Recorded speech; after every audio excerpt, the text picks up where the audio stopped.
నమస్తే అమ్మా. నమస్తే అండి. మీకేంటండి ప్రాబ్లం షుగర్ అమ్మా. అదే వీక్నెస్ బాగా ఉంటుంది. షుగర్ ఒక షుగర్ స్టార్ట్ అయ్యి ఒక 7-8 సంవత్సరాలు అయిందమ్మా. హార్ట్ బైపాస్ సర్జరీ జరిగింది. తర్వాత నుంచి షుగర్ ఒక 7-8 నెలల నుంచి గ్రాడ్యువల్గా పెరుగుతూ 180, 200కి చేరుతుంది. మార్నింగ్ ఫాస్టింగ్లోనే కొంచెం దాని నుంచే వీక్నెస్ కూడా బాగా వీక్ ఉంటుంది.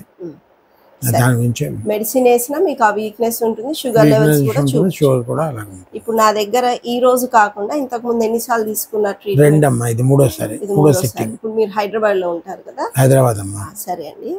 నేను పోయినసారి వచ్చినప్పటికే 15 రోజులకి ఒక్కసారి తీసుకోగానే మీకు ఎలా అనిపించింది? ఒక్కసారికే బాగా కంట్రోల్లోకి వచ్చింది. దానికి ఆ మినిమంలో వస్తుంది. మీరు చెప్పిన డైట్, ఆ తర్వాత మీరు చెప్పిన ఇవి ఫాలో అవుతున్నాం. మందులు వాడుతున్నాం, అలాగే ప్యారలల్గా సైమల్టేనియస్గా మందులు కూడా వాడుతున్నాం. మీరు చెప్పినట్టు తగ్గుతుంది కానీ మందులు తగ్గించాలి నెక్స్ట్ టైంకి. ఓకే. ఇప్పుడు మీకు ఎనర్జీ లెవెల్స్ ఎట్లా ఉన్నాయి? ఎనర్జీ బాగుందమ్మా. బాగుంది. సరే, ఇంకోటి నేను నాడి చూస్తే మీకు ఏమనిపించింది? అలా కాదమ్మా, అంటే నేను ఎప్పుడో 50-60 సంవత్సరాల క్రితం నేను హాస్పిటల్కి వెళ్ళడమే చాలా తక్కువ. నాకు ఫస్ట్ టైం హాస్పిటలైజేషన్ ఏంటంటే హార్ట్ సర్జరీకి.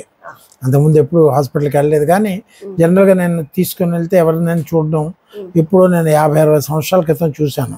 డాక్టర్ నాడి పట్టుకొని చెప్పడం, వాళ్ళు టెస్టులు ఇప్పుడు రిపోర్ట్లు అడిగేవారు కాదు. ఇప్పుడేమో టెస్టులు రిపోర్ట్ని బట్టి అన్ని నాడి పట్టుకోవటమే లేదు ఎవరిని.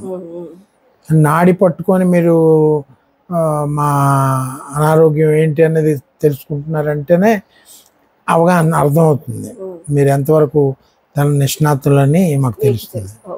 సో ఆక్యుపంక్చర్ తో మీరు బాగా ఇప్పుడు ఎనర్జీ బాగుంది, మీకు దీని మీద చాలా వరకు బిలీఫ్ వచ్చింది. హ్యాపీ అమ్మా. Thank you.